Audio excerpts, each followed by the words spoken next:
7:23 en el territorio continental ecuatoriano, buscando la verdad en la revista de opinión Democracia. Queremos saludar a nuestros siguientes invitados: la doctora Paulina Araujo, una reconocida penalista y académica, catedrática en la Pontificia Universidad Católica, y el académico y también penalista doctor Diego Martínez, que nos acompaña desde Cuenca.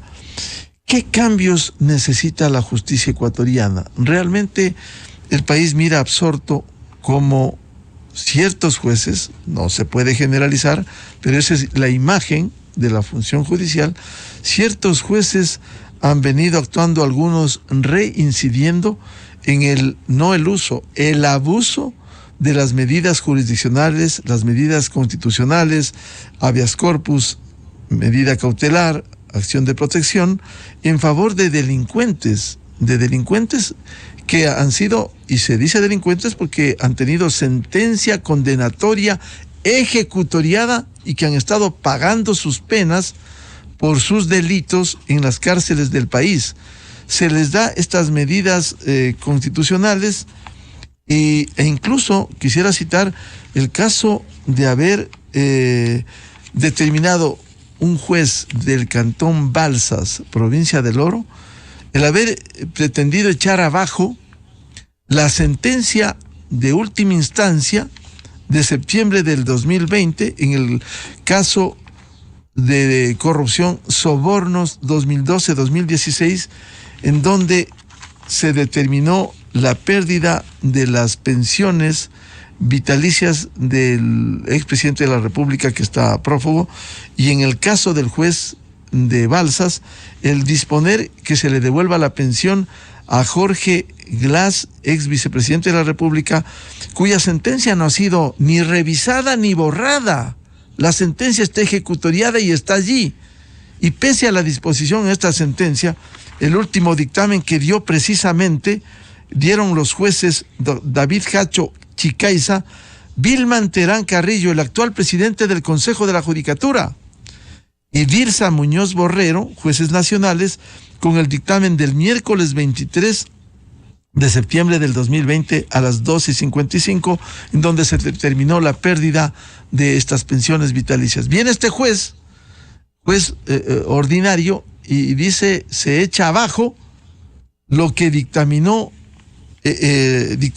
10 jueces nacionales, y que se le devuelva incluso de manera retroactiva al ex vicepresidente de la República. Doctora Paulina Araujo, ¿qué hacer con estos casos, la casuística de estas actuaciones, para que no digan que se generaliza, sino casos concretos de esta mala actuación de jueces del país? Muy buen día, doctora Araujo. Muy buen día, don Miguel.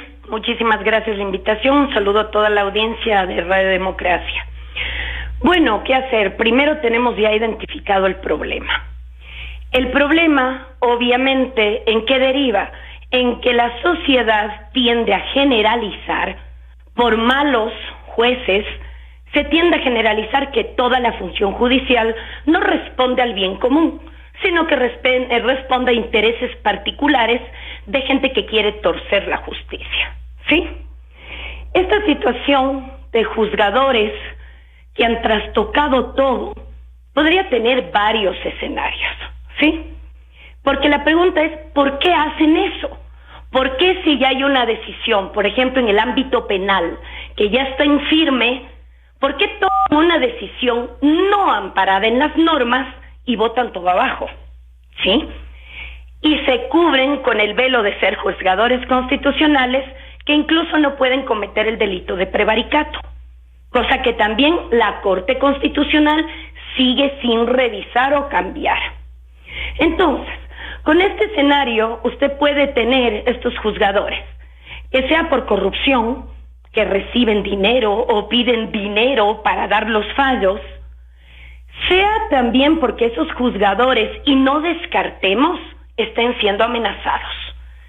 Ya en el contexto ecuatoriano de alta violencia, delincuencia organizada, también usted puede tener un juzgador que esté sometido a medios coercitivos, que por pánico que le maten a él o a su familia, toma decisiones antijurídicas.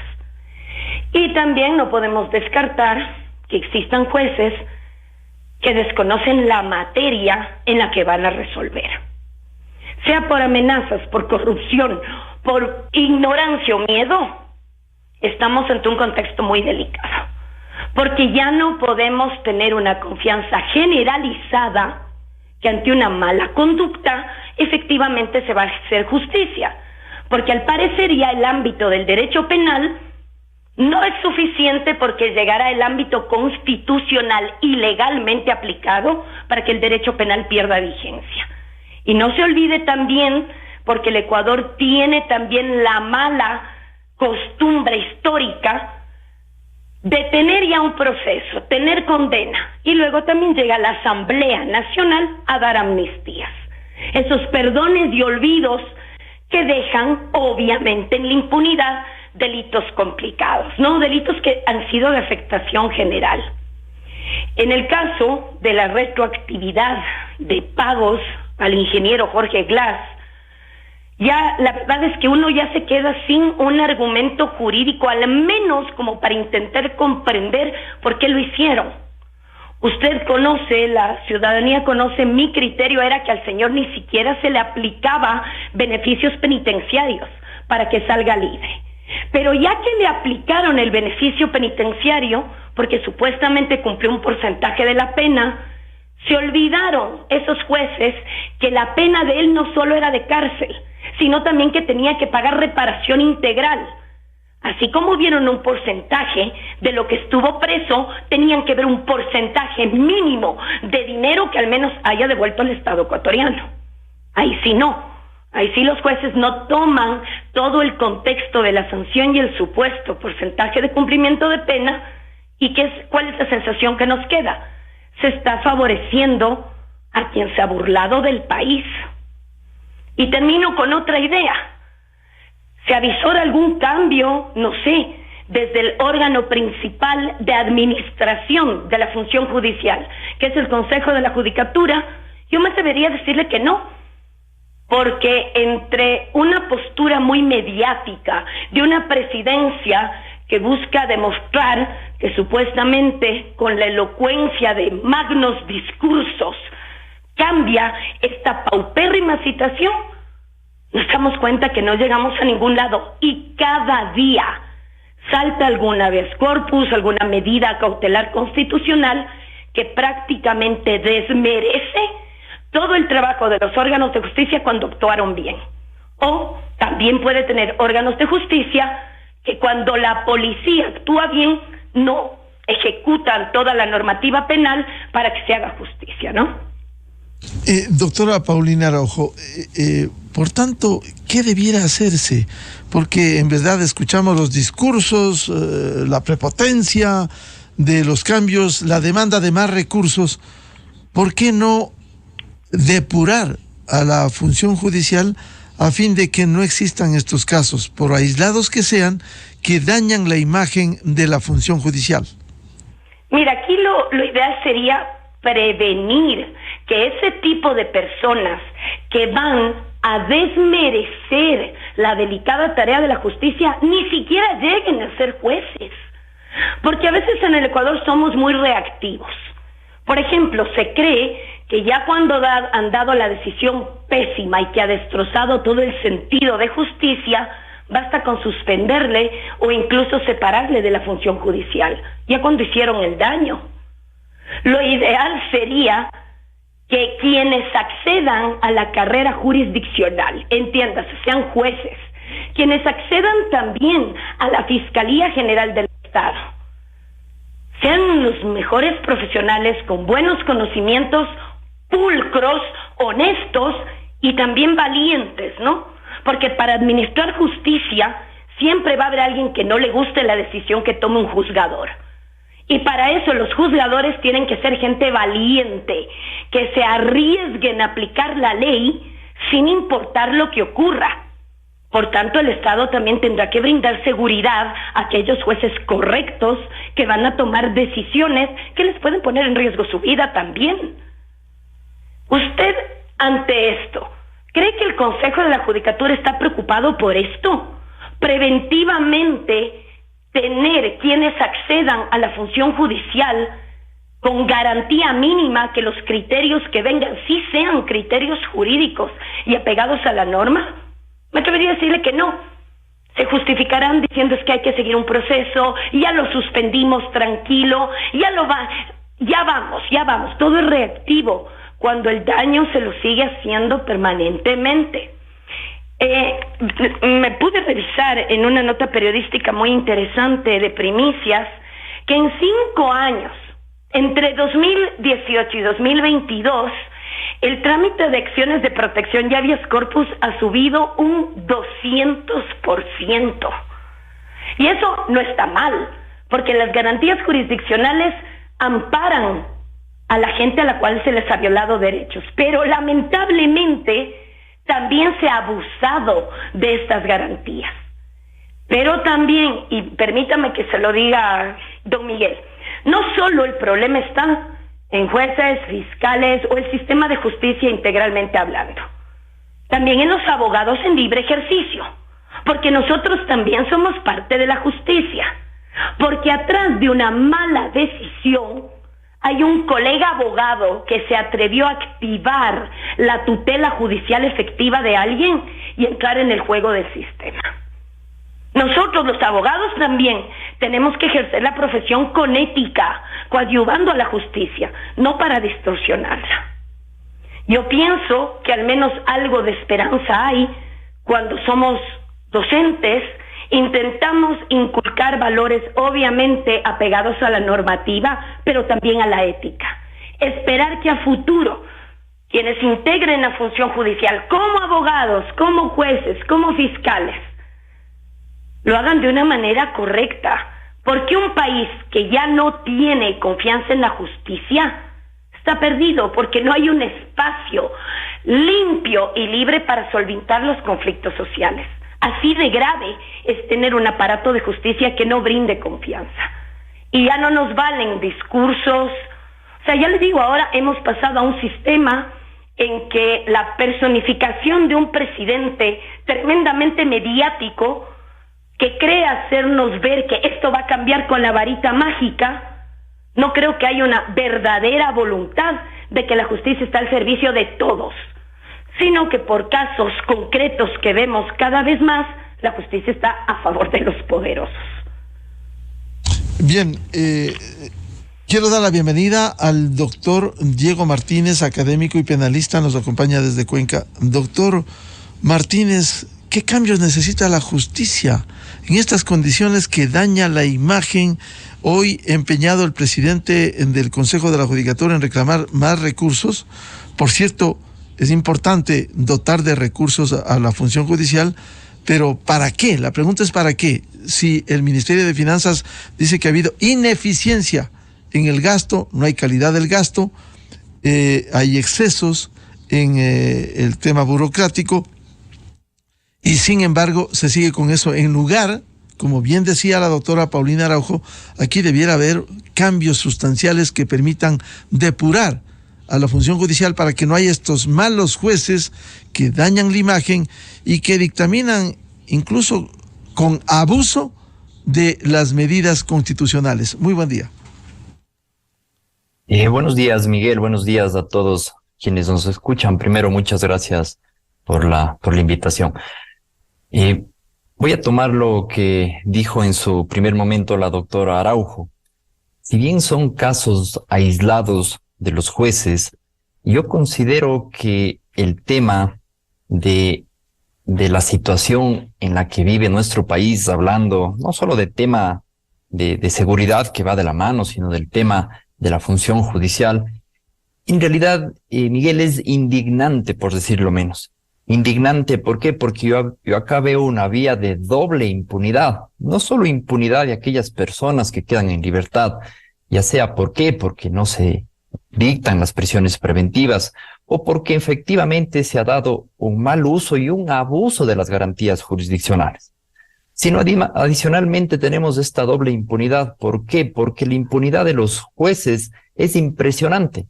Indignados digo, ¿por qué? Porque primero, tenemos delincuentes que salen todos los días libres y tenemos jueces en contra de quien no se aplica ningún tipo de sanción. Desde luego que este último juez, Esmeraldas, está suspendido por 90 días, porque así establece la ley de la materia. Sin embargo, de aquello seguro estoy que habrá posteriormente una destitución, pero ya en el futuro este juez presentará una acción ya en vía ordinaria ante el contencioso administrativo, y seguro estoy también de que ordenarán la restitución del juez y ordenarán el pago de qué, de todas las remuneraciones que no fueron recibidas en este tiempo. Entonces hay una doble impunidad. Es indignante para la sociedad que estas situaciones sigan ocurriendo. ¿Qué considero yo? ¿Cuáles son las políticas? Acá no hay que pedir más dinero, acá no hay que pedir más recursos.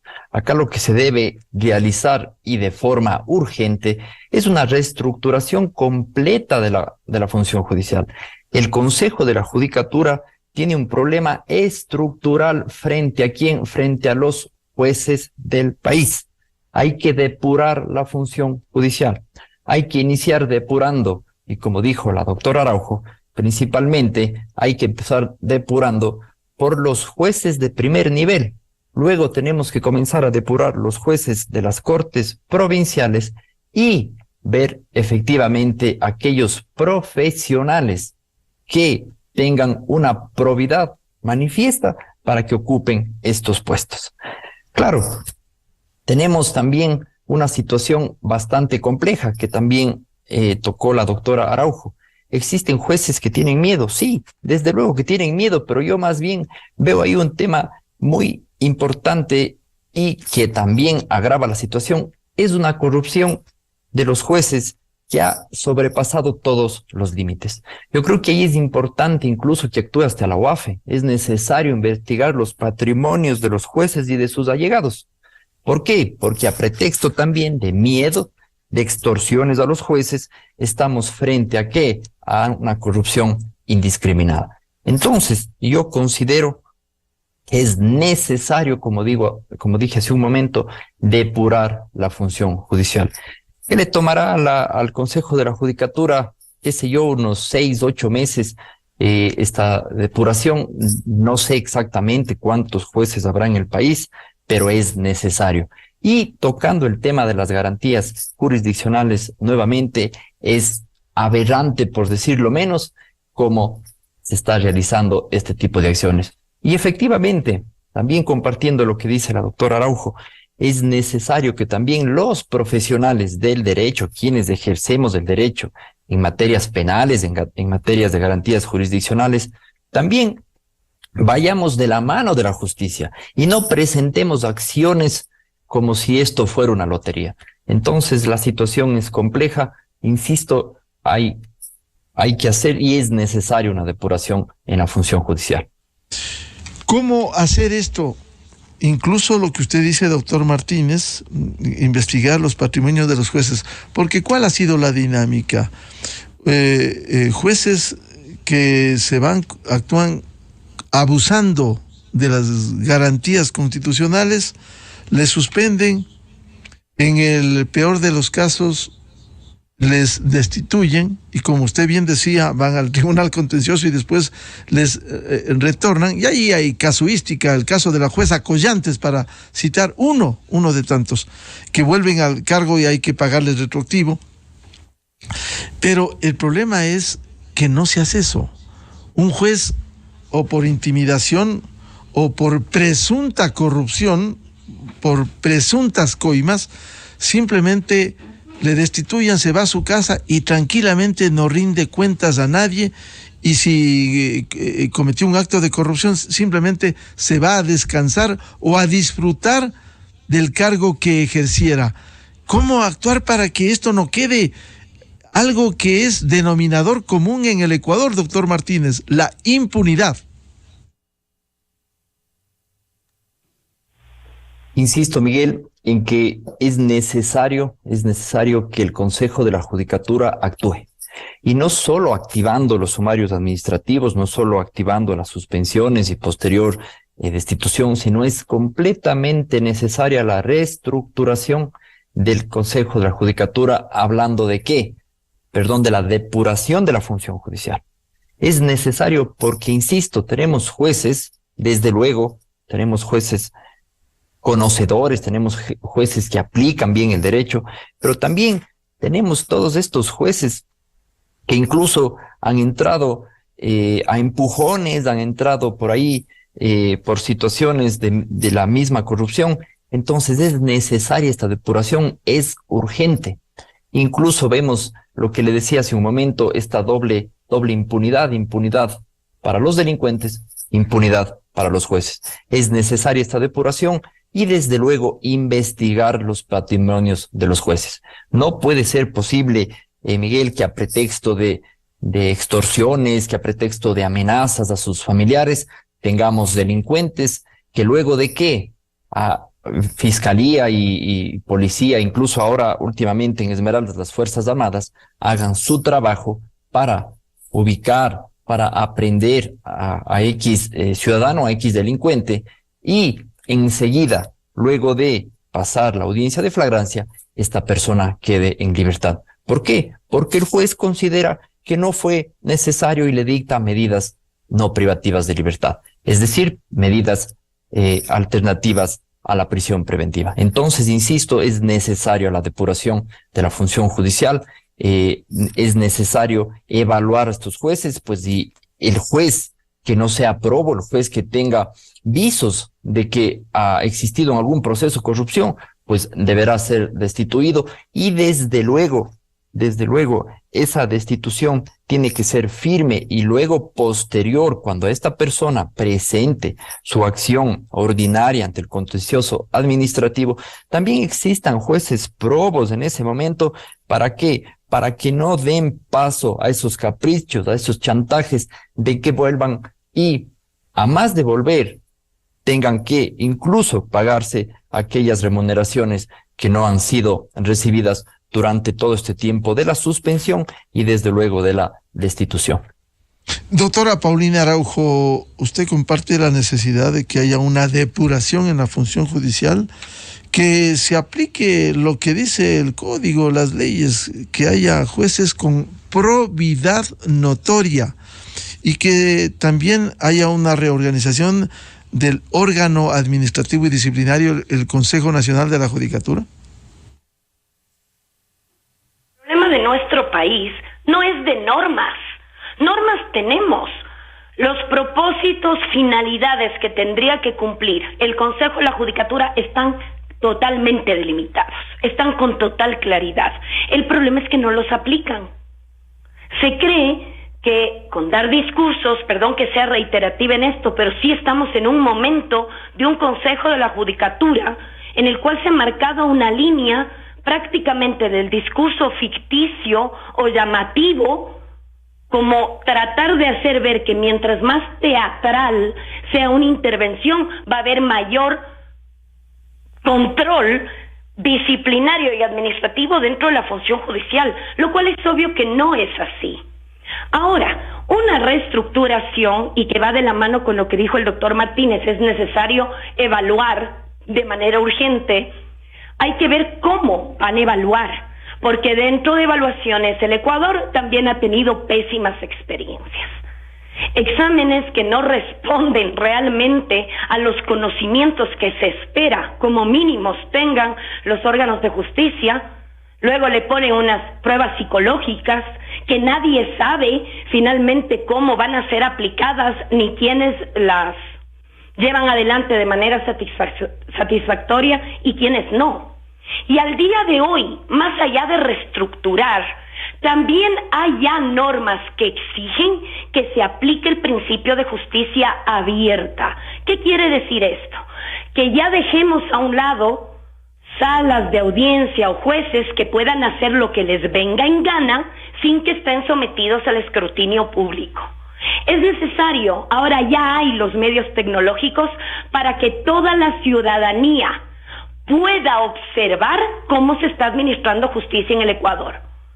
Así al menos se espera exista la transparencia de saber cómo se actuaron las diligencias ante tal o cual juzgador y cómo él motivó y sustentó en derecho la decisión a la que arriba. Eso ya ayudaría bastante, la justicia abierta. y también de una vez por todas que la Corte Constitucional se aleje del precedente que determina que los jueces no prevarican cuando resuelven acciones constitucionales. Y adicionalmente, que la Corte de buena vez también delimite que si se van a proponer acciones, con total claridad sea ante jueces competentes. También estamos cayendo ya en un modus operandi tosco y grosero, que cuando quieren torcer decisiones de la justicia, se van a la ciudad más remota. Se van a provincias totalmente diferentes a donde la lógica nos diría se tendría que accionar. Entonces, frente a un órgano que podría aplicar evaluaciones y debería hacer una reestructuración, al día de hoy tampoco hay confianza que ese órgano está en capacidad de hacerlo. También, lo que ya les he dicho, la Corte Constitucional sí tiene que ayudarnos dando pautas claras, que aunque digan es que se sobreentienden porque están en la ley, al parecer tiene que dar directrices un poquito más expresas para evitar el abuso de lo que se está haciendo. Porque ese abuso está dejando en impunidad delitos graves. Ese abuso que se está haciendo de canales que nacieron jurídicos y nobles, que es lo que está gestando incluso una generalización ya de que la función judicial no está bien. Y eso va a repercutir en que gente que sí es muy buena, con preparación, son honestos, han entregado su trabajo impoluto en los órganos públicos, incluso quiera salir. Porque injustamente se está manchando el nombre de quienes sí honran su trabajo con ya parece infrenable abuso y sensatez del ordenamiento jurídico. O sea, duele que cuando la justicia ha hecho su trabajo, habrá otro órgano de justicia que desdiga todo. Y no descarte también luego, no solo me encantó esta figura de la doble impunidad de la que nos habló el doctor Martínez, que es lamentable. Primero favorecen a uno y el que favoreció, después de un tiempo que se esperaría sea sancionado, sabe que va a retornar al sistema sin importar lo que hizo, porque se sienten protegidos por todas las vías. No hay una respuesta adecuada de un mensaje que nos diga, si te portas mal, vas a tener consecuencias. Al parecer te portas mal, no te preocupes, porque luego habrá vías que las torcemos para favorecer a quien no se debe. Y eso, créame que mientras no exista también una reflexión personal propia de quienes estamos en el rol de la justicia, como jueces, fiscales, abogados en libre ejercicio, de que hay que ser correcto y honesto, por más evaluación, por más reestructuración e incluso por más cambio de leyes. Si no hay la verdadera aprehensión de la delicada tarea de lo que es la justicia, vamos a seguir en el círculo vicioso, porque crisis de justicia no es que la tenemos solo ahora, es el círculo que se ha repetido históricamente en el Ecuador, pero no se ve ni la voluntad política ni una asertividad de un órgano administrativo y disciplinario de la función judicial que realmente cumpla su trabajo. O sea, parece que llegan a ese cargo para enaltecer egos más que realmente hacer que la función judicial marche adecuadamente desde lo administrativo. Doctora Paulina Araujo, usted como una respetable académica, catedrática, ¿acaso no está fallando en el ámbito de su competencia la Universidad Ecuatoriana en general en la formación de abogados? Abogados, como bien decía usted, el doctor Martínez, que no tienen una probidad notoria para defender causas indefendibles, para entorpecer a la justicia, para contribuir con este descalabro judicial en el país.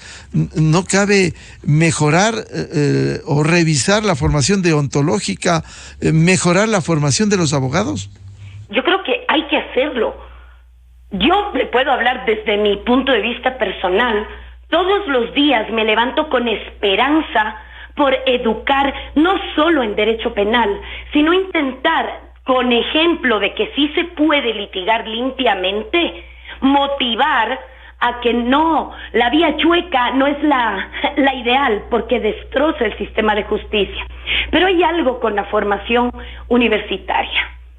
Los profesores, la universidad forma académicamente en las varias materias que existen.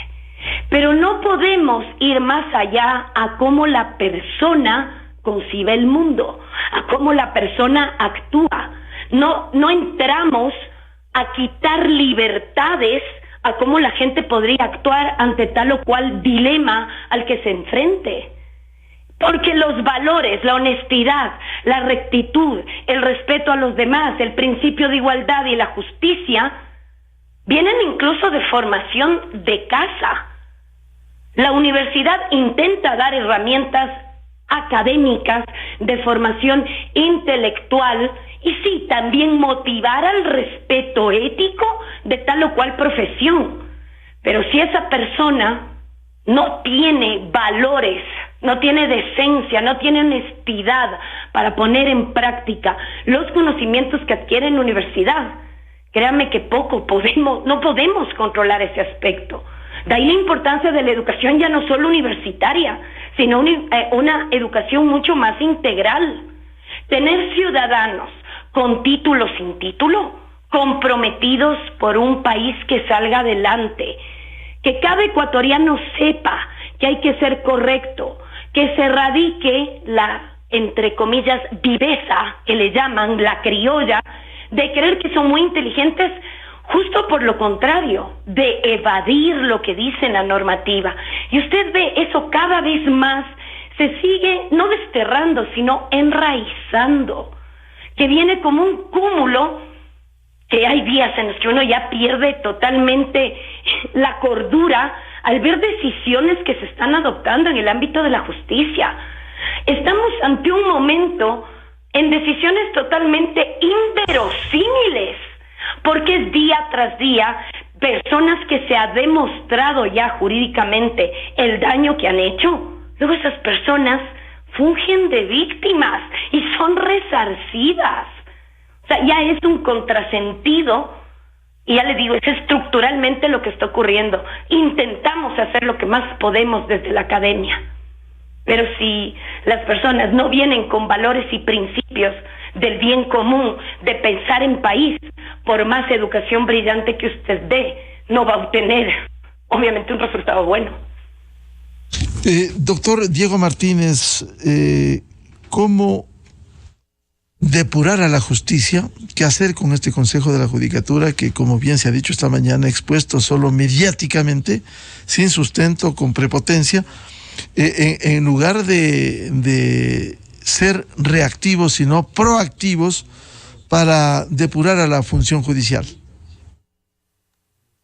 En realidad, Miguel, el problema es bastante complejo. Escuchaba a la doctora Araujo respecto a este tema y a veces el tema es más complejo, como le digo. ¿Por qué? Porque si bien yo planteaba y decía que es necesario esta evaluación, esta depuración, porque existe un problema estructural, también nos enfrentamos y nos vamos a encontrar con lo que dice la doctora Araujo. ¿Quién va a ser el evaluador? ¿Y cómo van a hacer esas pruebas? Recuerdo aquellas pruebas psicológicas, aquellas pruebas de casos que nadie sabía ni nadie sabe cómo lo estaban después corrigiendo, cómo lo estaban analizando. Entonces, es complejo el panorama que vive en nuestro país, pero yo considero que es necesaria una depuración. Desde luego que esa depuración tiene que ser una depuración correcta, una depuración también honesta. ¿Por qué? Porque cuando hablamos también de depuraciones y hablamos de reestructuración, sacamos a unos pocos para meter a otros que tal vez son iguales o peores de los que están saliendo. ¿Por qué? Porque la cuota que yo tengo atrás de mis espaldas también quiere ingresar. ¿Para qué? Para luego servir a quien le permitió el ingreso. Entonces la situación es bastante compleja. Actúan con total impunidad y luego encontramos más impunidad. Importante también, Miguel, lo que tocaban de las aulas universitarias. Y es verdad, nosotros en la academia no solo que tratamos de guiar a los a los estudiantes en derecho, en cualquiera de las áreas que impartamos, sino también siempre recordar el tema de valores. Y solo recordar, digo yo, porque efectivamente ya el tema de valores en un adolescente o una persona que ingresa a la universidad entre los 18 y 20 años ya está por lo general marcado. Claro que se puede mejorar siempre, todos los días en la academia se está hablando de este tipo de situaciones, pero es complejo. Y otro tema complejo que hablamos también de la academia, que mucho tiene que ver con los funcionarios de la justicia. Vemos también ahora ciudadanos que tienen 3, 4, 5 maestrías y que bueno, muy bien que se preparen, pero también vayamos a ver cómo han obtenido esos títulos. Entonces todo va de la mano. El sistema es lamentable lo que voy a decir, pero el sistema está dañado. El sistema es como una fruta podrida, está desde raíz podrido y este rato combatir eso es bastante complejo. Imposible no, yo creo que todos los que formamos parte de este sistema judicial, jueces, fiscales, abogados, entre otras personas, debemos tomar parte en este asunto. ¿Para qué? Para que tengamos jueces probos y que evitemos, como yo decía en un inicio, esta doble impunidad. ¿Y la formación de los abogados? ¿Cómo lograr que actúen con ética, cambiar la formación deontológica? ¿Qué se requiere? Y que no haya estos malos espectáculos de jueces que se prestan precisamente para defender casos como el narcotráfico o la delincuencia en estas condiciones. La formación del abogado y desde ya la parte de la academia, desde luego que toma vital importancia, ¿sí? Nosotros vemos esa viveza criolla no solo en este ámbito ya de la justicia, cuando hablamos de jueces, de abogados, de fiscales, sino esta viveza criolla lo vemos ya desde las aulas. ¿Cuándo? Cuando el que está copiando es tal vez el vivo, el que está por ahí tratando de sorprender, y luego eso vemos reflejado en la justicia. Entonces, desde ese momento, desde luego que es necesario cortar de raíz aquellos malos hábitos que no son de ahora, son de siempre, de muchos años atrás. No solo es un tema de Ecuador, un tema de Sudamérica, un tema de Latinoamérica, diría yo, que estaríamos por lo general acostumbrados a esa viveza criolla. Desde la academia, desde luego que se hace todos los días, se recuerda el tema de valores y siempre manifestando que el actuar justo, el actuar derecho por el camino correcto, sin esa viveza criolla, también es necesario y es importante y es la vía y el camino. Y un tema final, con esto cerramos, doctor Martínez. ¿Qué piensa usted del caso Sobornos, en donde un juez ordinario concede una garantía constitucional a favor del ex vicepresidente condenado? No se ha revisado la sentencia, pero ordena devolverle la pensión vitalicia por sobre el dictamen superior de 10 jueces nacionales, entre ellos el propio presidente actual del Consejo Nacional de la Judicatura, doctor Vilman Terán Carrillo, que condenó a 20 personajes políticos y de la empresa privada. Miguel, no comparto en lo absoluto la resolución judicial. Considero que tampoco era la vía. Es más, tenemos una sentencia condenatoria ejecutoriada. Y como decía la doctora Araujo, no solo tenemos esa sentencia, sino tenemos la sentencia de que ordena una reparación integral. Entonces, si es que desde arriba no actuamos de forma correcta, ¿qué esperamos entonces de las personas que están en otros niveles, en salas provinciales y en juzgados de primer nivel? Insisto, no comparto en lo absoluto con esa resolución. Es más, considero que ni siquiera debieron actuar en este caso y debieron haber desechado de primera mano cuando se presentó esta acción. Es por eso que este sistema no funciona. Insisto, tal vez repetitivo, desde arriba estamos actuando de mala forma. ¿Qué podemos esperar después? Bien, muchas gracias por este aporte valioso de los académicos y penalistas, doctora Paulina Araujo y doctor Diego Martínez desde Cuenca. Paulina y Diego, muy amables por atender a la revista de Opinión Democracia. Con todo gusto, don Miguel. Un saludo cordial para todos ustedes. Muchas gracias. Miguel, muchas gracias y muy buenos días con todos. Muy amable, muy buen día. Buscando la verdad en la revista de Opinión Democracia, 8:03 en el territorio continental ecuatoriano. Vamos a una pausa publicitaria y ya volvemos con el tema ¿quién gana con la muerte cruzada en el Ecuador cuando vivimos un ambiente de violencia e inseguridad y una incertidumbre entre los ciudadanos? Invitados, los académicos Felipe Burbano de Lara, director de Flaxo, Saudia Leboyer, catedrática de la Universidad Andina Simón Bolívar, y el doctor Carlos Aguinaga, expresidente del Tribunal Supremo Electoral y miembro de Voces por la Democracia.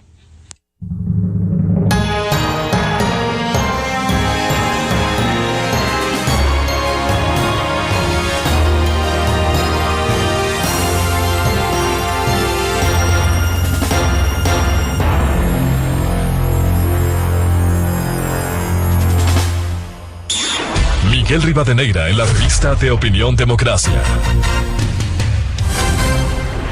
Bienvenidos al microinformativo de la hora. Gustavo Petro, presidente de Colombia y representante de la izquierda latinoamericana, alzó su voz ante la OEA y reclamó respeto a la democracia en Ecuador. Petro criticó la actuación de la oposición en el país al invocar a un juicio político sin tener asidero penal que lo justifique. Que se pueden echar presidentes electos porque sí, porque no tienen la mayoría en el Congreso, cuando son electos por el pueblo. Dice la Carta Democrática que solo una sentencia judicial de juez penal quita derechos políticos.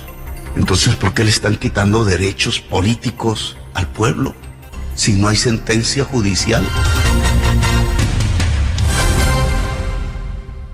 Inicio de espacio promocional y publicitario. Yo me dedico a la elaboración de piezas de cerámica. Al crédito de Ban Ecuador del 1% me dieron $3,000. Invertí el crédito en la elaboración de matrices. Me ha ido muy bien gracias al crédito de Ban Ecuador. Es decir, que generamos empleo y se nos facilita el trabajo también. Señor presidente Guillermo Lasso, muchas gracias. Este es el fruto de mi trabajo gracias al crédito 1x30. Gobierno del Ecuador. Guillermo Lasso, presidente. La mejor inversión para tus utilidades es un nuevo Chery 2024. El Chery Arizo 5 Pro, un sedán familiar de gran equipamiento.